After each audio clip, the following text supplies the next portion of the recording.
It's Cougar Sports Saturday. That's caught! Touchdown! Stayed inside the boundary and gets in for 6. Cougar Sports Saturday, a presentation of KSL Sports. Ritchie right to the rim, driving score! He would not be denied! BYU Sports Talk by Cougar fans for Cougar fans. Sponsored by Any Hour Services, electrical, plumbing, heating, and air. Your hosts are Mitch Harper and Kyle Ireland.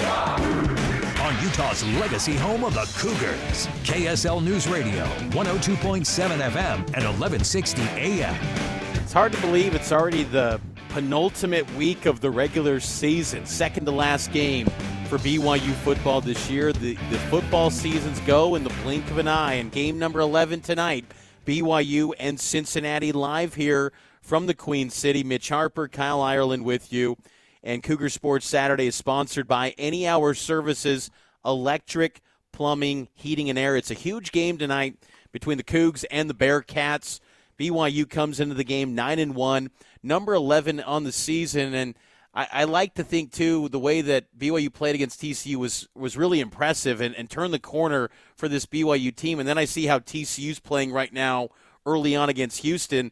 The Horned Frogs look pretty good. They're on the move, looking to score again against Houston. So this BYU football team is playing at a really high level right now, Kyle. Yeah, I think that the Texas Tech game, really, we just seen that was a blip on the radar, because the way that they bounced back a week ago was really impressive. And I look for BYU to continue that way of play tonight. I think the BYU is going to come out and just really put on a strong performance. I think that this is an opportunity where Kalani's able to, send out the right messaging publicly from an athletic and a university standpoint, as far as we're going to be humble and hungry, all of those types of things. And I think that they're really going to try and maybe lean into the style point aspect of things without saying that they're going to. I just think that that's the only thing that they can do at this point to try and bump up their resume a little bit.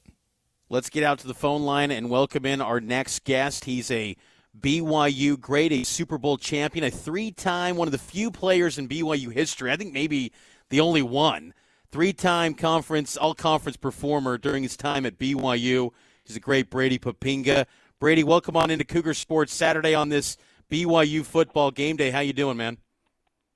Hey, what's up, guys? Always good to jump on here. And, actually, there's been a couple of other first-team all-conference guys for 3 years. I think Ty Detmer was one of them. Okay. Jan Jorgensen's the other. But I believe I'm the only one to have done it and played different positions, in essence, every single year. So there you go. That's awesome. Well, that's awesome. We appreciate you being on board here on this game day. And I'm curious, just kind of get your thoughts on this team. They're number 11, sitting at 9-1. What did you learn about this group in their bounce-back performance last week, dominating TCU after what could have been an easy spot to maybe question how good this team was after the disappointing effort in Lubbock? Well, the one thing about this group of guys is they love to play football. They love to compete. They're going to show up every single week. And Texas Tech, they're defensive. When you break down the defensive front, the offensive front, our guys handled themselves very well. It was execution issues when we're talking about non-functional stuff with special teams, not fielding punts, not properly punting the ball, missing a field goal. And sure, Texas Tech's defense has that interior pressure along with their edge rushers that at times causes problems. But if you look at TCU, we didn't play all that much differently. People don't realize that. We had a very similar performance against TCU with the exception of cleaner execution. And that's really what it comes down to. It's going to come down to today, the same thing, because our guys are going to play hard. They love to play. They love to compete. They're going to be physical on both sides of the ball. Are they going to be able to execute the details? Because when you play teams that have similar talent levels, that's what it comes down to. Like us in Texas Tech, both teams have very good football players. Both teams have good players across the board. What it comes down to, the difference is going to come to execution. Who plays the cleanest? Because more games are lost than they're actually won, especially at this time of year where you're vying for, tournament, or in our case, like the championship game positioning, and also when the talent level is very equal, which, I wouldn't say that Cincinnati's physical raw talent is on par with ours, but the thing that they do have, if you look at their previous games that bring them up near our level of talent, is their grit, their toughness, their competitive spirit, and all that's going to be heightened today at home with the game being as big as it is. Brady, BYU is one of the winningest programs in college football each of the last 2 seasons, only 3 losses since the beginning of the 2024 season. What do you think it is that has allowed Kalani Sitake to establish this winning culture at BYU as a former alum? Well, Kalani does as good as anybody is he has been open.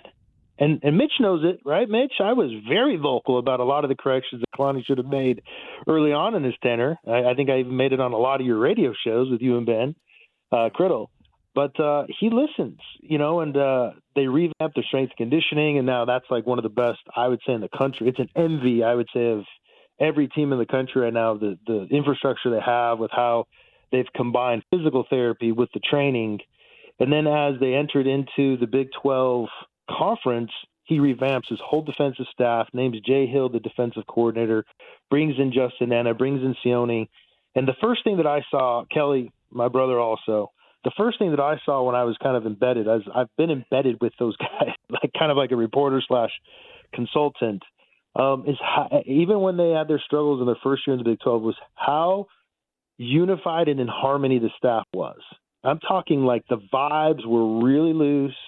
I'd sit on their game plan meetings, and I'm like, this is so refreshing. Where you don't have these, because a lot of times you waste time in these game planning meetings where you have one guy wanting to do his way versus another guy wanting to do his way, and all of a sudden you're going back and forth arguing over something that could be very nominal, not having any influence on your game planning, only to come to find out that you end up doing what the defensive coordinator wants to do anyway, and you just wasted an hour. Now you're there longer, and it just everything seems to be so based off of friction. That wasn't the case. It was real easy, and again, it was crazy harmony, and then there was this vibe of enjoyment. Everybody enjoyed to go compete, enjoyed to play, enjoyed to show up and practice, and that makes it to where when things get tough, like right now is probably the hardest thing for BYU football because they're facing pressure. Pressure is the harder position to be in than the underdog, quite frankly. But because of Kalani's culture that he's built, to where coaching staff's all on the same page, not a lot of friction in there, everybody's pulling in the same direction. Now you can tunnel that limited resource of mental energy to playing at a high level in spite of the fact that the expectations are that you do as much versus, okay, we got to handle egos, we got to handle this and handle that. And so Kalani has been masterful in taking, I would say, advice and implementing it, and then ultimately building one of the best staffs, I would say, in the country.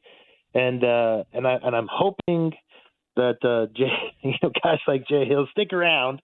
I really, think he would be a candidate for a lot of head coaching jobs, which I hope they're not listening to the show. This is only a Utah station, I do believe.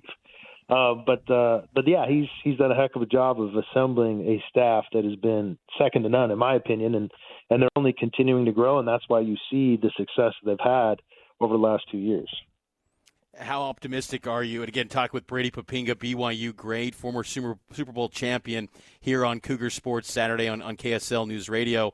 How optimistic, maybe confident you are on this team that they could get to the playoff and get this culture that's been one of the best in the sport to that playoff, a spot that Cougar fans have been craving for years since this thing was created?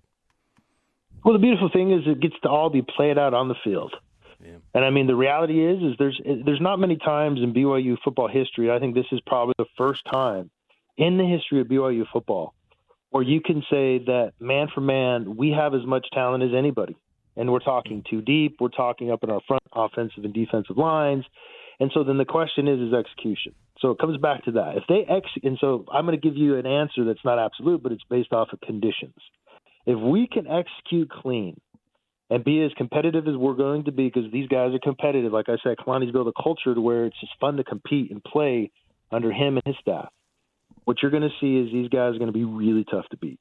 And I could see them for surely winning the Big 12, getting into the playoffs, and really pushing teams to the brink. Because what will happen is look, this is what everybody needs to start anticipating. If we play up to our level, and teams like Texas Tech play up to the level. And even I'm not going to skip over Cincinnati because I think Cincinnati is going to play the best game they've ever played as a group against us today, okay?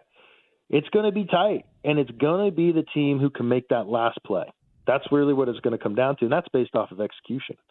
So as long as we can execute right, there's no question that we're a playoff team, that we're one of the top teams in the country, and that's not only just due to the fact of our talent, but then, like I said, that also is due to the fact of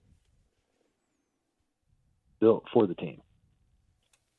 Hey, Dad, it's Jasmine. I don't even know if I should address you as Dad or Brady, but my question for you is, You've mentioned a couple of times this execution aspect. So as a former player, how do you mentally prepare for a big game like tonight, going into the Cincinnati BYU game where it's going to determine a lot in the Big 12? How do you mentally prepare to go in and execute and really just show up for the game?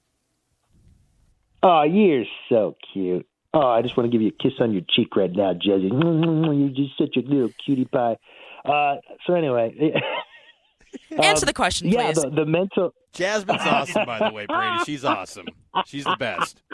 Well, she's so awesome. I know when she got on the phone, I was like, wait, am I like, what? This went from an interview to all of a sudden I'm talking to my daughter. This is surreal.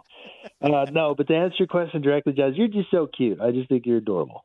But the mentality is you got to play loose, and you have to trust your training. Like, for example, I think a great example is Texas Tech. Guys go in there, and what happens is I do believe there's a lot of pressure.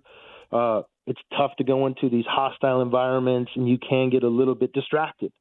And so if you're not really locked in, then all of a sudden the execution starts to fail you. And so what locking in means is there's a level of trust with the amount of preparation you put into it where you just got to let that take you over. And I think a lot of times when you're distracted about the hostile environment, you got noon, these big shows, and everybody's talking about it. And as you're sitting, in your hotel room or whatever, you're listening to them, and all of a sudden all these little thoughts start coming to your head. You can't do that. So you got to play free. You got to have your mind clear. And then at the end of it all, you have to trust your training. You got to just let it go. Like, you can't overthink this. You can't be overanalyzing this stuff. You can't get in the heads of everybody wondering about the rankings, or we this or we that. Because what's great about the system right now is it's all going to be based off of what happens on the field. So to answer the question, you got to be relaxed, you got to be free, and you got to trust your preparation. And I'll tell you, I've watched BYU's practice all this week. They looked great. High energy. Guys were sharp in their execution responsibilities, sharp with their fundamentals. Now it's just a matter of letting that just happen in a game. Well, thank you. I'll be professional right now. Thank you, Brady, for that. Really appreciate that. And we're going to go to break right now, and we'll come back. We'll be setting the scene at Cincinnati with this big noon kickoff.